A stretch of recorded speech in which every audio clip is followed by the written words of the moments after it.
আজকের রেসিপি কাসুন পোড়া মাছের ঝোল। এই জন্য শুকনো খোলাতে 1.5 টিস্পুন পরিমাণ সর্ষে নিয়ে ভাজা ভাজা করে নেব। এরকম ফুটফুট করে এলে নামিয়ে ঠান্ডা করে একটা হামানদিস্তাতে ঢেলে গুঁড়ো করে নেব। এই কাজটা মিক্সিতেও করা যায়, তবে হামানদিস্তাতে হলে বেশি ভালো হয়। 3 পিস কাতলা মাছ নিয়েছি, তাতে নুন হলুদ দিয়ে ভালো করে মাখিয়ে নেব।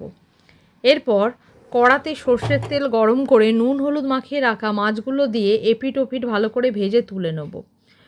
ওই কড়াইতেই কালো জিরে আর কাঁচা লঙ্কা ফোড়ন দিয়ে প্রথমে মাছগুলো দিয়ে একটু নেড়ে চেড়ে 1 কাপ পরিমাণ হালকা গরম জলে হলুদ আর নুন গুলে এর মধ্যে ঢেলে দেবো। এরপর ঝোলটা ফুটে উঠলে 1.5 টিস্পুন পরিমাণ ওই সর্ষে গুঁড়ো এর মধ্যে অ্যাড করে দেবো। ফুটে ওঠার পর প্রয়োজনীয় ঝোল রেখে আমি গ্যাসটা বন্ধ করে দেবো। এখন একদম রেডি কাসুন পোড়া দিয়ে মাছের ঝোল।